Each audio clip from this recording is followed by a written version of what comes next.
Hello, everyone, and welcome to the virtual book launch for Dead Code by Glenda Carroll. I am so excited to welcome everybody here. I am your host, Dee Thomas, with digitalbooknook.com. It's where you can find your next great book. And before we get into this amazing book tonight, I'd like to go over just a few housekeeping things to keep in mind that there is a chat box on the side of the YouTube channel, and you will be able to ask questions and leave comments for Glenda in that chat box. If you're watching on Facebook, you can leave questions and ask questions and leave comments in the comment section on Facebook. We will be Glenda will be giving away some three prizes actually. We started with two, but there will be a copy of Dead Code, a copy of the three-book set, and then one very surprising giveaway. Stay to the end to be able to be entered into that and to have a chance to win one of these three prizes. So I would like to I'm excited to introduce Glenda Carroll, who is the author of Dead Code. And Glenda, if you want to find Glenda, she will be in or underwater and writing about it. She understands water sports on a very personal level since she swims, surfs, and sails. Glenda wrote a weekly sailing column for the Marin Independent Journal for 19 years. During that time, she also wrote for local, national, and international sailing publications. She branched into travel writing, and her features have appeared in the San Francisco Chronicle, Travel and Leisure, Ford Times, Chevron USA, Defenders of Wildlife, and Bay and Delta Yachtsman. When she is discovering surfing, when she discovered surfing, PacificWriter.com, a surfing website, asked her to write a twice weekly column, which she did for more than 3 years. Dead Code is the third book in the Trisha Carson mystery series. Her debut thriller was the very successful Dead in the Water, followed by Drop Dead Red. Although fiction, her books draw from very personal experience in open water swimming. She raced in more than 150 open water events in Northern California, as well as Hawaii and Perth, Australia. She was the open water chair for Pacific Masters Swimming for 5 years and was the point person for more than 25 open water swims, each season ranging in length from 500 yards to 5K and 10K. Currently, she tutors high school students in English. Glenda has an MA from Miami University, Oxford, Ohio, and a BA from Indiana University, Bloomington, Indiana. She is a member of Sisters in Crime and Mystery Writers of America. She lives in San Rafael, California, with her dog, McCovey.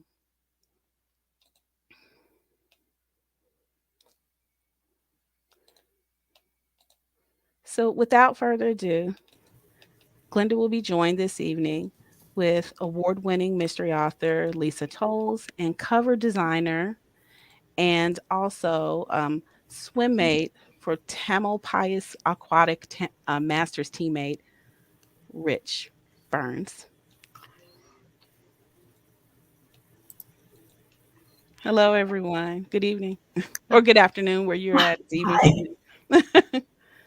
All right. I will be turning it over to Glenda. Okay. Hi. Thank you.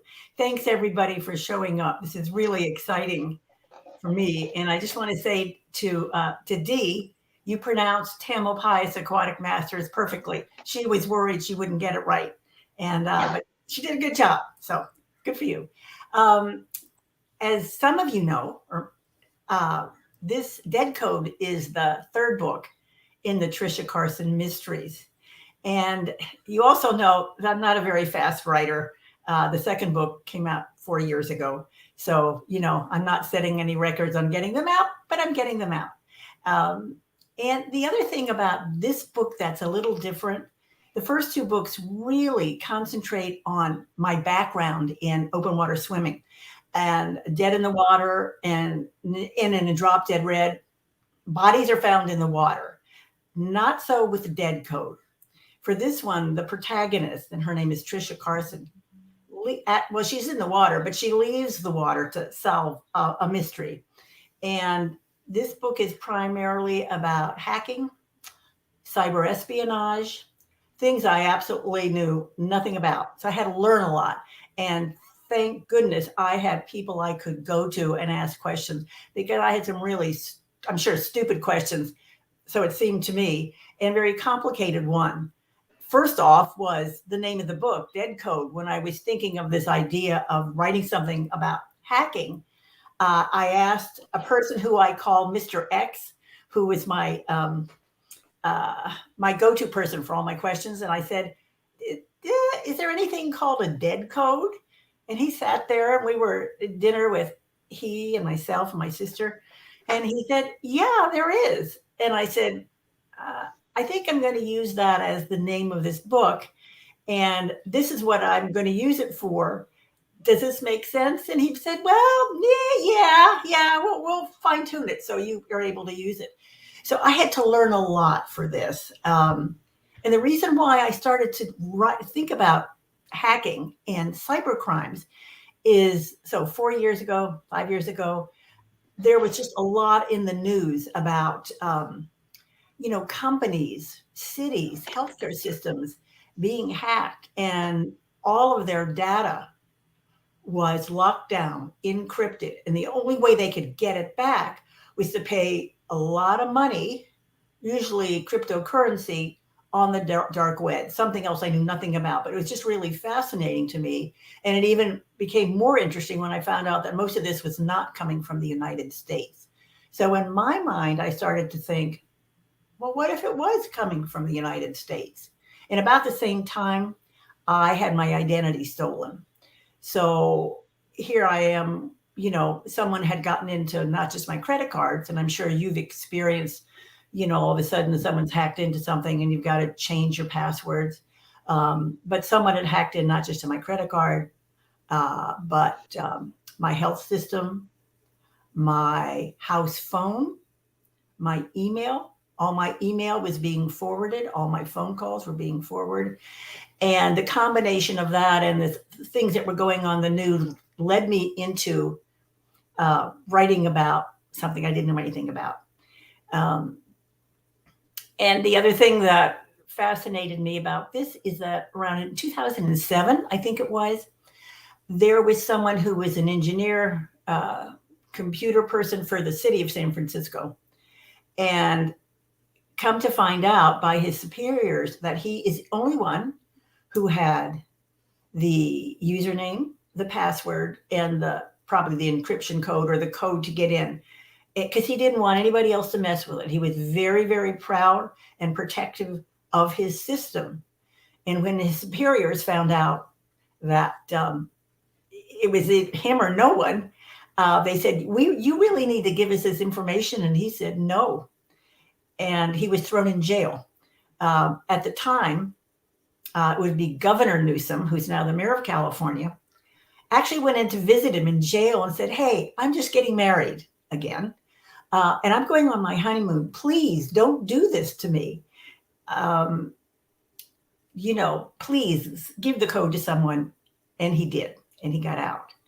And though I thought that was pretty interesting, and so I've been kind of what's the word? Not I was stalking hacking websites, and this person is brought up frequently. So, and some say he's gone out of the country. Others people say, no, this is me. I'm here. So it was very interesting to me. And so I took it that way. Now, for those of you who are swimmers who are on this, there are swimming scenes in this. Nobody dies in the water, but there's definitely open water swimming and some pool swimming on this. So I'm going to read a scene from the book, and let me give you sort of the background for this.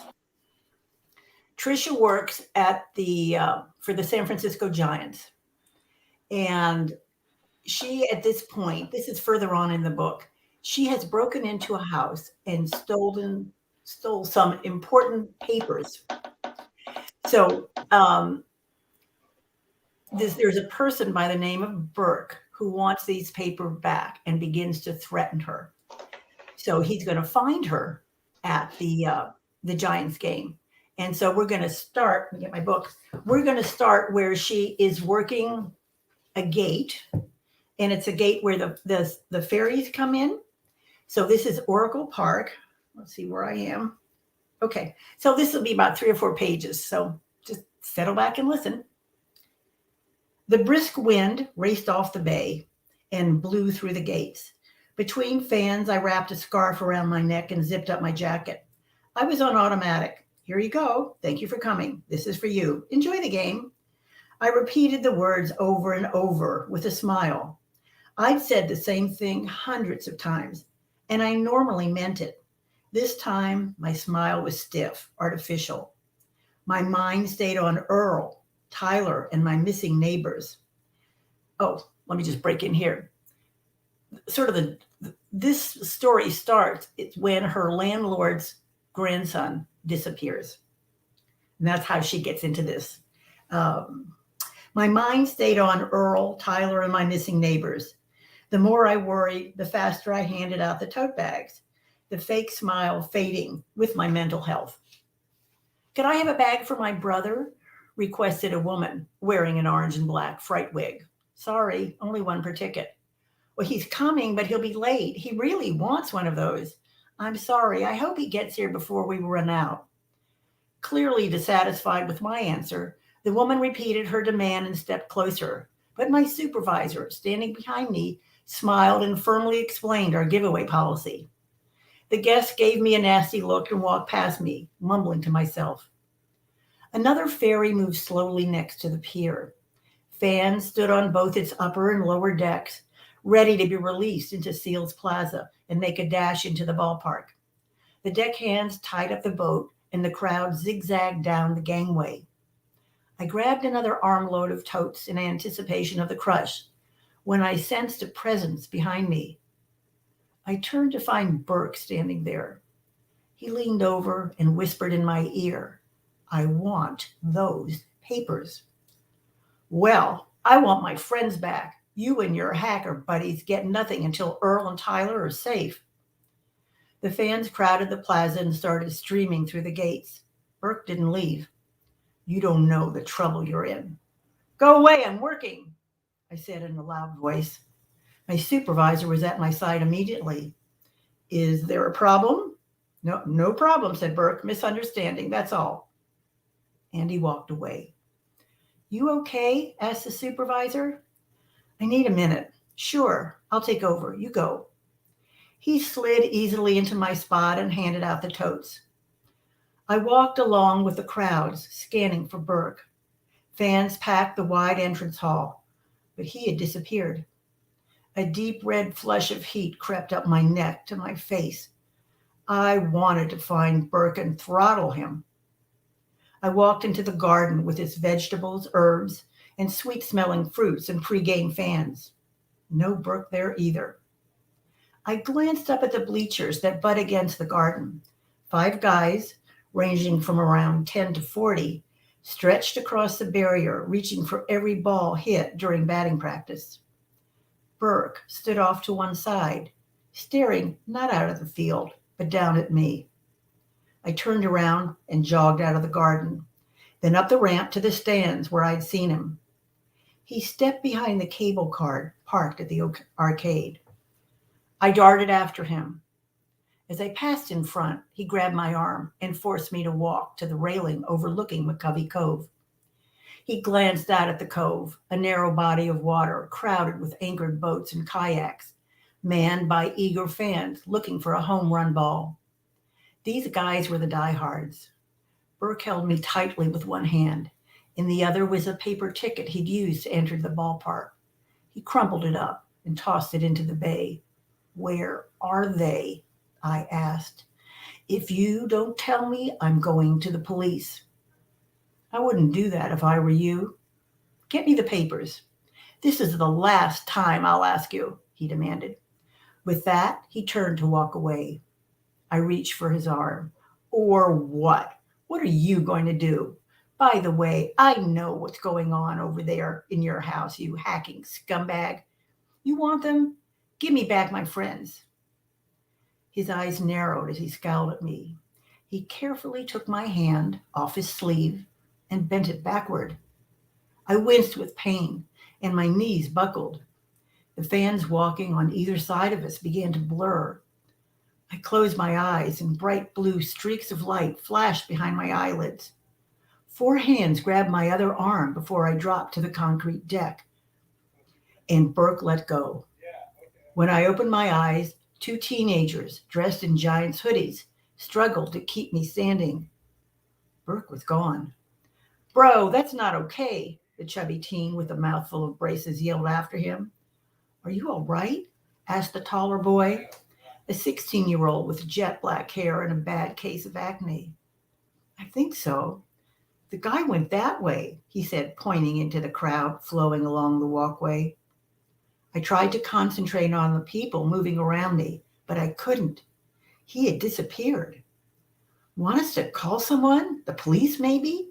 Asked the chubby one. Thanks for your help. I'll get security. They walked away, occasionally looking back at me before they turned into the bleachers.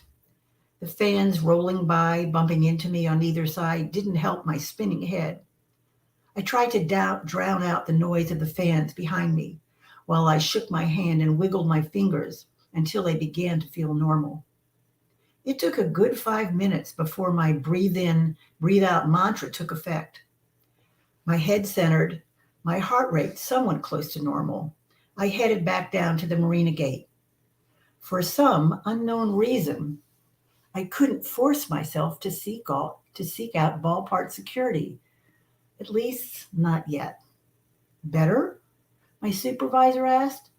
Before I could answer, he scooted past me through the gates to help with the last ferry coming into the pier. No, I said under my breath, not the least bit.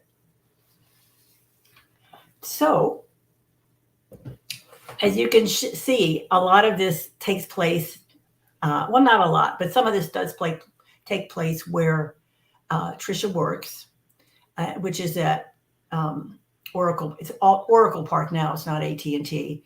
And I can write about that. I'm a firm believer of write what you know. I know about Open Swimmer. I write about it. I work for the Giants in the garden, just where Trisha's working, or sometimes at the gates for about 8 years.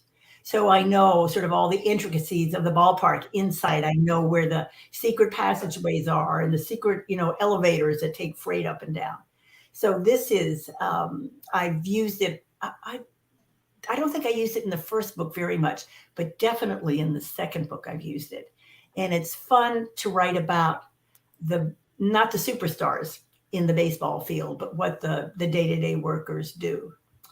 And I'm open now to questions, anything you might want. Anybody there? I'm wondering if it's okay for us to ask you questions, or if we're going to welcome questions from the audience. Why don't you go ahead and ask, and then we'll do anybody who has a question from the audience. We'll get to them a little later. How about that? Okay, sounds good. I have a couple questions planned, and then I'd love to talk with you and Rich about how the two of you came up with the idea for the book covers. What I was curious about, Glenda, now that you've written 3 books about Trisha Carson, how do you think Trisha is different in Dead Cove compared with how she looked at the world in, for instance, book 1? Okay, that's interesting question. In the first book, which is Dead in the Water, she had been living in Colorado, and she comes back to Marin County to live with her younger sister, who basically she brought up. Their mother died of cancer. And then as soon as Trisha graduated from high school, the father left, and leaving basically an 18-year-old to take care of a 10-year-old. They're about 8 years apart. And when she came back, well, because of her being in charge mode in the first book, and then she had to step back because when she had been in Colorado, her husband walks out on her, and she started to drink, had a couple DUIs, I think was in a drunk tank once or twice, I can't remember now. But she comes back really with her tail between her legs, and she's highly strung at that point. And she and her sister, who are, real close, they're really snippy to one another. And this is brought on mostly um, by Trisha. She's trying to figure out her place in the world, and it's nowhere what it used to be. Uh, so what happens is through the books, she does find a place to stay that's sort of semi-permanent. She begins to relax a little bit, um, and she begins to unwind. And so she's just not quite as tightly wrapped, I guess, is the way it is. So she's relaxed a little bit more. Mm-hmm. Mm-hmm. Interesting. Okay. What would you say is the funnest part of writing a mystery series? So kind of taking a couple steps back and just looking more holistically about writing a series, about starting a mythology and having a story evolve in different books. Any thoughts about what the funnest part is for you so far? Well, I'm not sure. I wanted to do more than one book when I started. Just a little backstory about me is I never ever thought I'd write fiction. I newspaper writer, sports writer, wrote for magazines. I mean, even when I was in middle school, I wrote for the newspaper. I wasn't writing short stories. I was covering the facts, whatever they might be. And I remember somebody asking me, well, isn't there a book in there? And I just got really kind of huffy about it and said, how can you write about something that's not true? Well, I found out that I could and that I enjoyed it, that it was fun. I didn't think I would write. I don't know. I hadn't thought about it, but in terms of writing more than um, one book was tough. I mean, writing, for those of you who are out there who think, the Hollywood version of somebody sits down at a typewriter, pounds out something, pulls out the paper, crumples it in a ball and throws it. Then they sit down and a little light bulb goes off and the book flows. That does not happen, or at least it's never happened for me. Writing is hard and you really have to work at it. But so for me, I hadn't really thought about a series, but I had read a quote by a writer named Sue Grafton, who wrote the A to Z series, A is for Alibi, that kind of thing. And she said, I think she wrote 5 of her books before the first one sold. And she gave herself up to 5 books, or it might have been 3, I'm not sure, 3 to 5 books. And nothing sold. She didn't get an agent. She didn't get a publisher until after that 5th book. And I thought, okay, don't expect miracles for books 1 and 2. Just keep going. And actually, then I kind of really like the characters. I want to see where they're going. I want to see what happens to them. Awesome. All right. So you've just shared some things about your writing process. Looks like Rebecca Salazar has a question. She wants to know what motivated you to start writing? Wow, that's an interesting question. It's just something I've always done. Again, as I mentioned, I wrote for the middle school paper, probably high school paper, that kind of thing. It just, I don't know. It's the way number one, it's the way I learn things. And I enjoy, I don't know, it's not really teaching, but telling other people what happened. This is how you do it. In the first book, I kind of go through, in the first book, Trisha's not the open water swimmer, it's her sister. Right. And so, but Trisha learns about it and I write about it so that the readers, who I was assuming most were not open water swimmers, can learn as Trisha did. Mm-hmm. Can you share anything with us about your writing process? So when I hear about everything that you're doing, you seem pretty busy, and I'm wondering when you have time to write. And then also, are you a very disciplined person that gets up and writes at like 6 a.m. every morning, every day? Or do you just kind of wait until the creative sparks fly and then do your writing? How does that all work for you? There's 2 words that are sometimes in the writing community. One is, are you a plotter or a pantser? Mm-hmm. A plotter means you know where you're going. You kind of have an agenda, an outline. A pantser is you don't know what's going to happen until it happens. And I'm more of that. Mm-hmm. The first book, I kind of started with a scene that had actually happened at an open water swim a number of years ago where not one but two people died. And I was mentioned I was the open water chair, and so I had to be there to kind of deal with that. And it was pretty scary, and that never went away. And I thought I'd start a book with that, Mm-hmm. but it ended up in the middle of the book. The second book, Drop Dead Red, I wanted to get organized, and I plotted the whole thing out. Unfortunately, when I started to write, the outline was out the window by the end of book one. So I'm not that. I am relatively disciplined with when I write. Usually, it's when I come back from the pool in the morning. I swim in the morning, oftentimes with Rich, and come back, take the dogs for a walk, and I don't write for 6 or 8 hours because I tutor in the evening, but Mm-hmm. maybe anywhere from 2 to 4 hours. Mm-hmm. Awesome. I have another question that's on my mind, but I want to bring in Rich Yeah, and kind of let you guys share how the two of you came up with the idea for the awesome covers for all three of these books. that's for Rich to answer. I think it's just a creative circumstance. When Glenda approached me about doing the book covers, I'm a graphic designer by education, and I do a lot of design where you're trying to capture the essence of what the content of whatever you're trying to package. And so this was a great example. I think the last time I designed a book cover was when I was in graduate school as one of the class assignments. So this was well, you start out by reading the story, and that's where the essence of the ideas come from.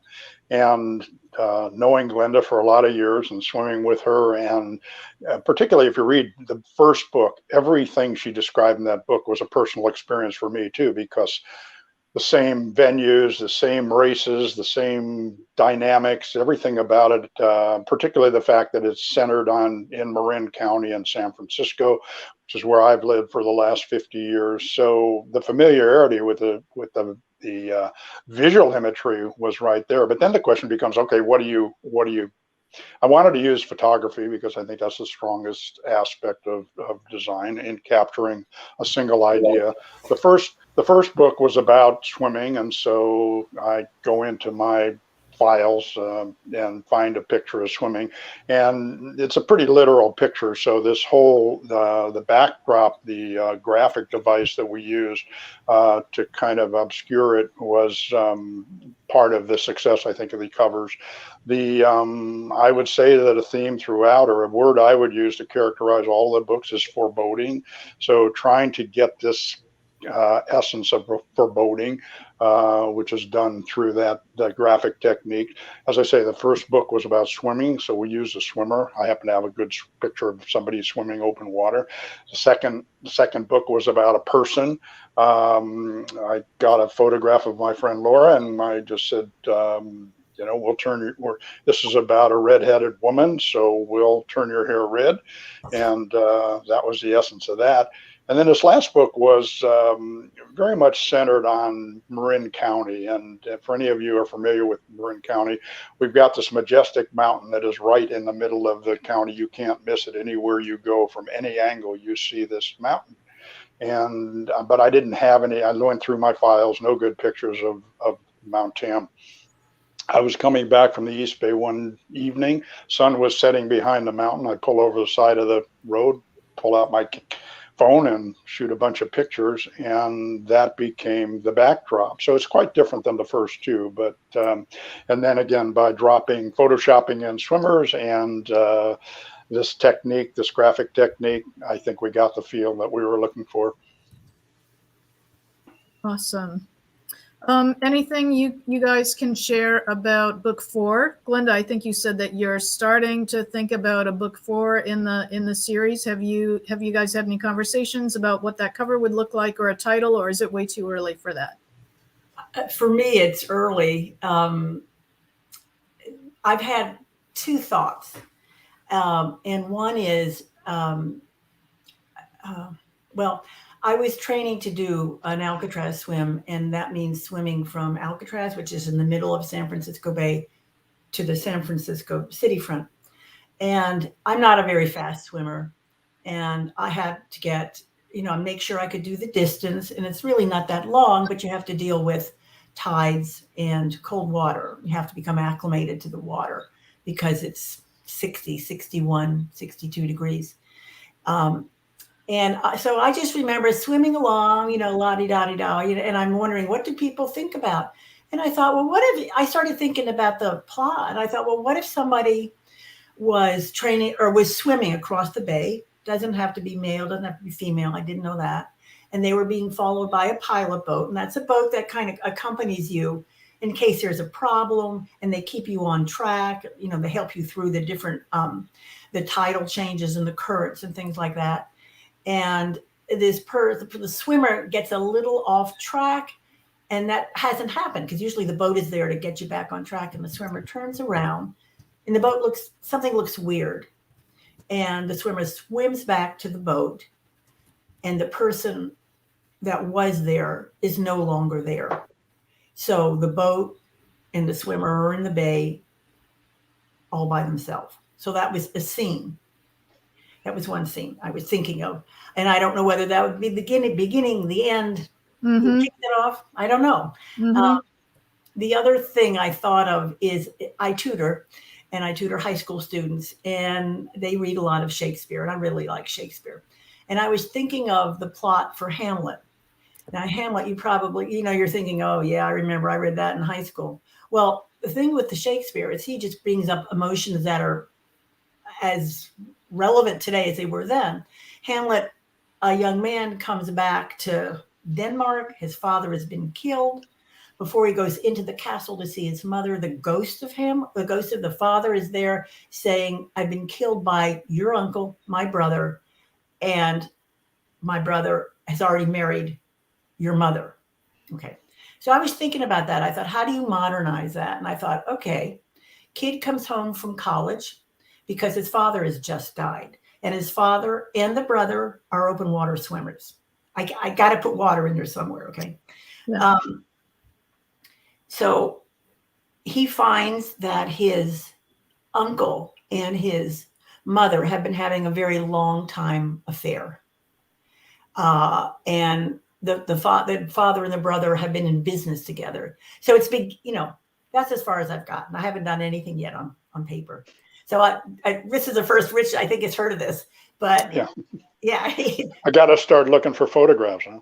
Yeah, I don't know, but yeah, I wanted to put it back in the water. DEADCODE was great because I learned a lot about hacking and cybercrime and all of that, but I really like to write about the water. I loved writing about when I used to surf, the color of the water, how it would change from when a wave went through or it didn't, the size of the swell, all of that. And I really enjoy writing about that aspect of swimming, especially in the bay.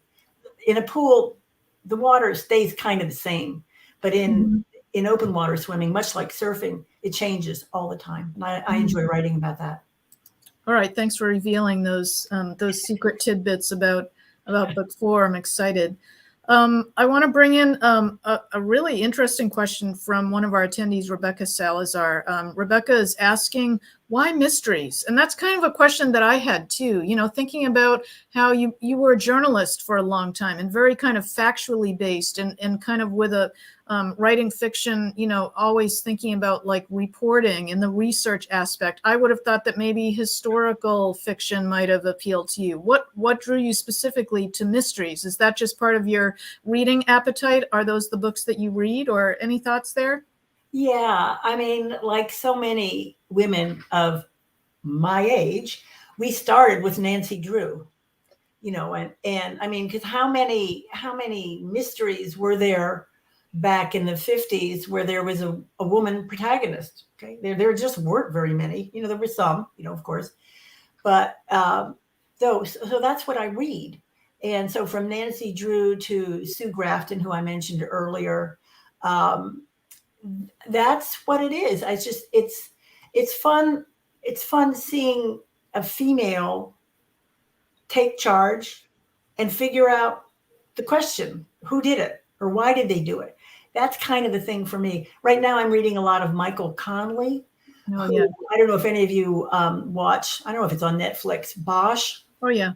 Yeah, it's a great series. And I thought, I wondered how his books, if they were true to the stories that I saw, true to the TV, and they were. He's a really good writer, and I thought, okay. And I read now for a different reason, and then I get captivated. I read for, how did you do this? How did you do that transition? How did you make it so it's not boring? You're not saying the same thing every time.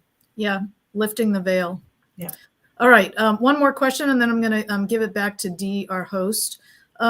What advice would you give novice writers who are either thinking about writing a novel and haven't done that yet, or thinking about writing a mystery novel, that genre specific? So in other words, do you have any tips, or is there anything that you know now that you wish you knew before you started? That it was going to be hard as it is. I mean, I said it took 4 years to write actually book 2 and book 3. And it's not like I worked every single day. I did not. But it's hard. And there is such a thing as writer's block.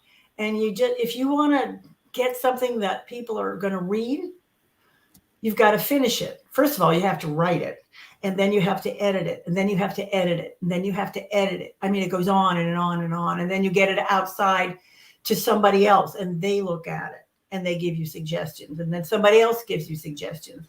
Yep. The one thing that I found really interesting I'm not sure which book it was, but there are, people that you ask to read your book and give you, criticism. And the majority I use because it was excellent. But there are times people will say, I don't like your main character, Trisha. And in fact, people on Amazon for the first book said, I don't like her. She's too pushy. She's in everybody's face. And I thought, yeah, that's exactly who she is. I'm not changing that. That's her characteristics. And so you have to be, and even a blogger said, I don't like your main character. I'm not going to review it for you. And I said, I stand by her. She's not changing. And you have to get to know your characters and believe in them. Because if you start changing things to please other people, you're going to end up with a really wishy-washy book. That's kind of my thing. And yeah, get to know your characters is a part of it. And if there's times you don't know where to go, stop for a while. Take a break, whether it's for 20 minutes, whether it's for a week, sometimes a month. But you've got to come back to it. But just be prepared. It's not, this is not pie in the sky. It's tough work. It's really tough work. Love it. So stay true to your characters and have backbone during the process. That's great inspiration. Yeah, thank you. I wanted to ask Rich a question just about the covers. You were talking about finding the right photograph and things like that. What was sort of the process in your mind, when I first said, and this was actually our swim coach suggested when I said, I need a cover. She said, why don't you ask Rich? When I went to Rich and said, would you be interested in doing this? Were you at all saying, well, yeah, maybe, or like, now what did I get myself into? I do that a lot, Glenda. That's what I do. I don't know how to Okay. say. I don't know how to say no. So it's problem solving. Figure it out. But the first step was to read the book, and the covers suggest themselves when you know the story. So it was kind of a fun diversion from what I do. Right. Thank you. Awesome. Okay, now we're going to give it back to Dee. All right. So now it's that time for us to do the first giveaway. But before we do the giveaway, Glenda, I want you to see there's some really nice comments here about the book, and everybody's celebrating the release. So, Laura Sheehan said that she's so excited for the book release. Congratulations on book 3. Oh, that's nice. Thank you. Thanks, Lori. And then we have Lexa Mack who says, hey, Glenda, congrats on your new book. Already downloaded to my Kindle. Thank you. And then we have Nancy Rideout says, you go, girl. You're a rock star. Nancy is a swim team member. All right. With me. And yeah. And there's somebody else you may know. That's my Freaking son. Carol. Yeah. So proud of you, Mom. All right. Okay, so we're gonna move into the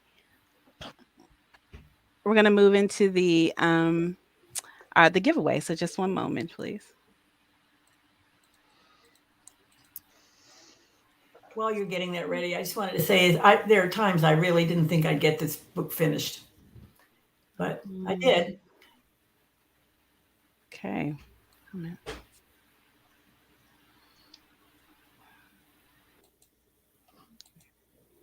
All right. So in order to enter to for the giveaway, what we'll need you to do is enter the word did. Just it can be as in dead code, just the word did into the chat, and we will select a winner to see who is going to win the copy of Dead Code. So just one moment. Go ahead. I'll give you a few seconds. Everybody watching to type the word "dead" into the chat box or into the comment section of Facebook if you're watching on Facebook.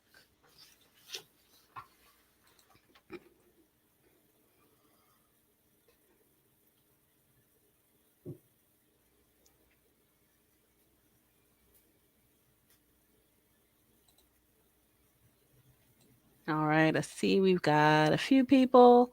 Got about 4 people. If you get a chance, just a few more, and then we'll get started to select the first winner for to receive a free copy of Dead Code.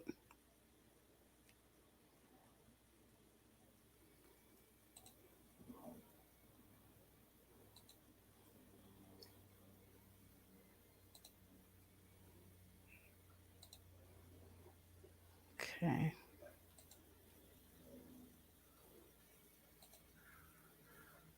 Just bear with me while we select. I'm trying to share my screen here.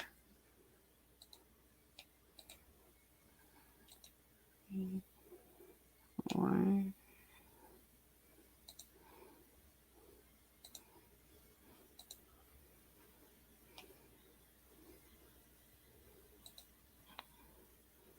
Let's see. All right. So I guess we have time. We'll go ahead and just see.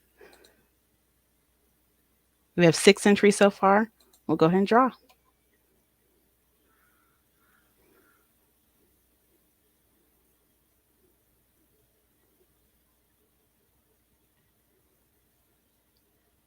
All right. It looks like Susan Savage is the winner. All Cool. right. So let me exit that. And Susan, we will get in contact with you through our. Glenda, would you like to have put your email address, or is there a way specifically that you need for Susan to Um, contact you? let's see. If I put it in the chat, You put it in the comments section, all right, let's or try you can put it in the chat and I can put it on the screen. Either Let me way. do that. I put something, I looked over to the comment section a little earlier and I signed myself off, which wasn't Oh, great.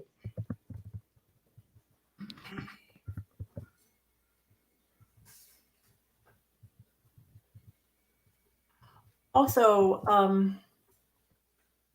for Susan, if for some reason you lose that email address, if you go to my website, um, there is a way you can contact me because I want to make sure you get the book. And I even have, I don't know if I have them with me yet. I have bookmarks. Now I have bookmarks for Dead Code, which I'll put include. And I actually have some bookmarks for all 3 series together.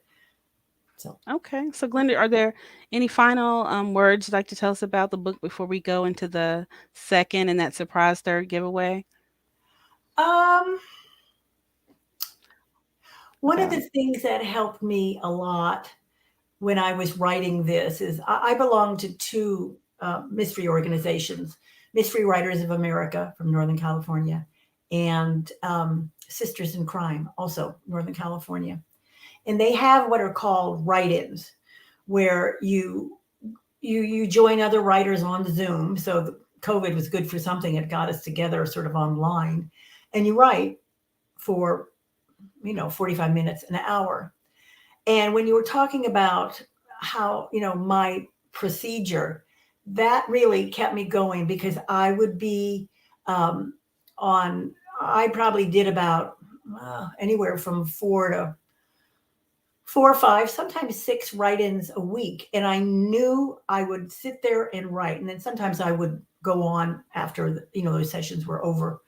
Um, and having other people around who are doing the same thing that you are and are going through the same things that you are, because as I mentioned, it's not easy, and we're all at different places, makes a big difference. It's just that feeling of camaraderie. So yeah, I would suggest that if you want to write, find yourself a group of people who are supportive, because the writers I write with from these 2 organizations have been nothing but supportive to me, and it made a tremendous difference. It made me feel like I could finish this, go through extensive editorial process. I mean, it went to, I'm trying to think, I had 3 beta readers, and that means you ask someone to read your book, not your mother, not your husband, anything like that, no friend, but someone who, is going to give you the truth back. So you have some, a way to go, your direction. So I got that, and they had lots to say. I made corrections. And then from there, it went to one editor. She had some corrections, sort of an overall editor. Then it went to a line editor to make sure things flowed correctly, because it's real easy. I think Rich pointed out at one point that I had a name of a grocery store, and on the next page I changed the name. You see this all the time. I don't pick that stuff up. And I went to a proofreader. So that was 3, I don't know, 5, 6 editors. That whole process took at least a year. And all I wanted to do was basically put it on Amazon and press the publish button, but I didn't. And actually for this book, I have a publisher, and that's Indies United Publishing. And they have been extremely helpful for me. So that just, you've got to find your niche in this strange world of writing. But don't expect to make a lot of money. I sure don't. I've yet to even break even, but I'm come up with 3 books that I'm proud of and I like, and it seems there are some of you out there who like them as well. That's it. Okay. Yeah, go ahead. So, and I also, in case you haven't gotten a copy of DEADCODE yet, here you can get it at Amazon. And then also here is Glenda's social media. If you'd like to follow her on her website or Twitter, Facebook, Instagram, please write those down and go ahead and follow her on those social sites to kind of keep in touch with when the 4th book will come out as well. So, all right. So just a little bit, and we will go ahead and move into the 2nd and the 3rd giveaway. Glenda, do you want to tell us about that 3rd giveaway? Sure. Let me just say something. If you already have the book and you're so inclined, I would love it if you would leave a review on Amazon or Goodreads. Or if you think you might read the book on Goodreads, you could there's a little place where you can click off and say, I want to read it. That helps me as a reader, and it helps get the word out. I mean, it helps me as a writer, but it helps get the word out for other people to know that there's another book out and they may want to look into it. So that's something, if you've got the time, I would love to have you do. And for the 3rd giveaway is, and I started this for book 4. That's when we were meeting in person, and I handed out little 3x5 cards, and I asked people to put down their email address, because I have an author's list, and I send something out maybe at the most twice a year, not very much. But I also asked them to print out their name, and I selected at random a name, and that name became a character in the book. I did that at 2 different readings, one at Book Passage and one at the Avid bookstore in Sacramento. Yeah. Davis. And so that's what the 3rd giveaway is. I'll put your name in the next book if your name is selected. Now, it may not be necessarily your name, first name, last name. One of the names I picked last year was, I can't remember now, but I used her name because I made her a sports jock. She was on the radio. She's great. And then the other one, the sort of the man of mystery, um, Burke, that you heard about in the reading. Uh, Somebody's name was Dennis Berkson, and I changed his name to Burke Dennison. So I'll use your name. You can't tell me who you want to be. I just pick it so it fits, and we go from there. But I will use it, and I'll let you know. All right.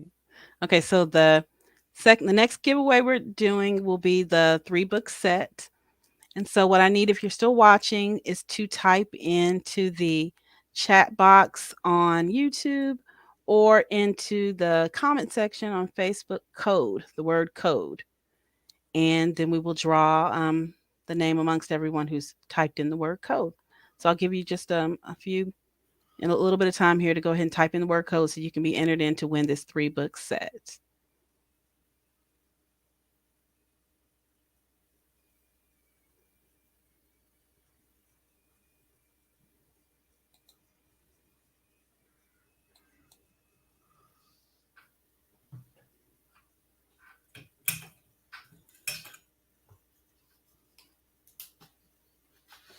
Okay, we have a few people who've typed in code. Go ahead and type it in if you'd like to get all 3 copies of that book. Those books, it's more than one. So,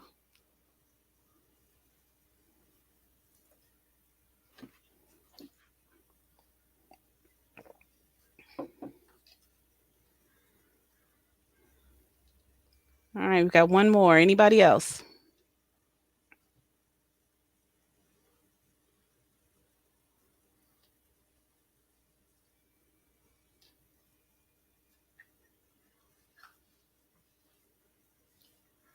All right. Okay, Glenda, are you ready? Or do you want to wait a little bit longer? No, that's fine. Okay. All right, let's go.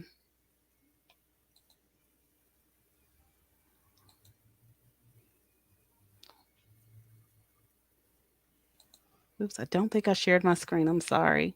Just a second while it's picking.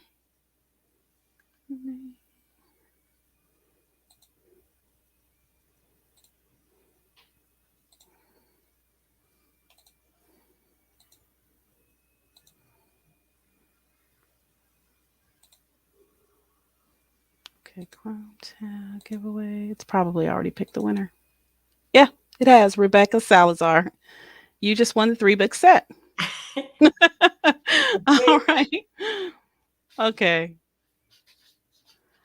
All right. So and for that final um giveaway to be named a character in Glenda's next book, which is awesome. I love that idea. So let's go and let's take, to do that, I need you to type in the word name. Okay.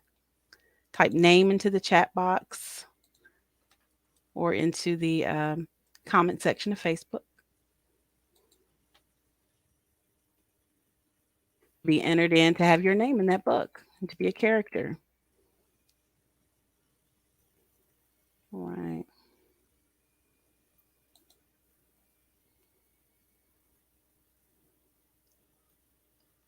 All right.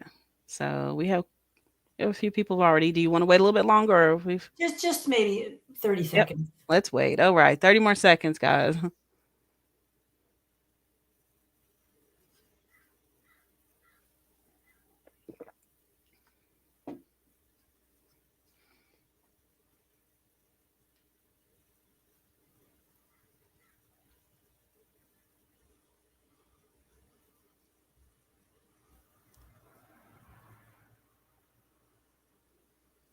That's fine.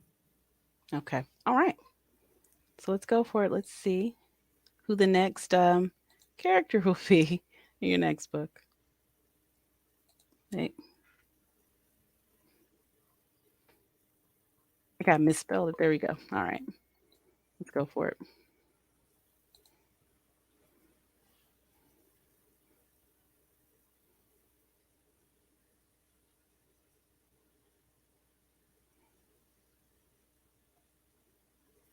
All right, it's All Lori. right. All right, that's awesome. That's perfect. Okay, so I am. Let's see.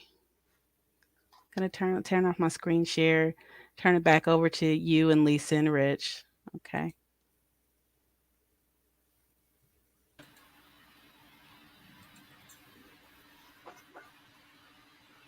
Awesome. Well, that was exciting. I um I just want to say that I give a heartfelt congratulations to Glenda. This is a really big moment. As you've talked about today, so much goes into writing a book. And not just writing a book and conceiving of the idea, but everything that goes into it after you write it, which you gave us some visibility into today. The long process, all of the reviews and feedback, and buttoning it all up so that it can launch out into the world. That's what we're doing for you today, and I couldn't be happier for you. So congratulations. Thank you very much. Thank you. Oh, well, I just wanted to thank all of you for showing up today. I'm really pleased that so this, as I mentioned so many times, it's book 3.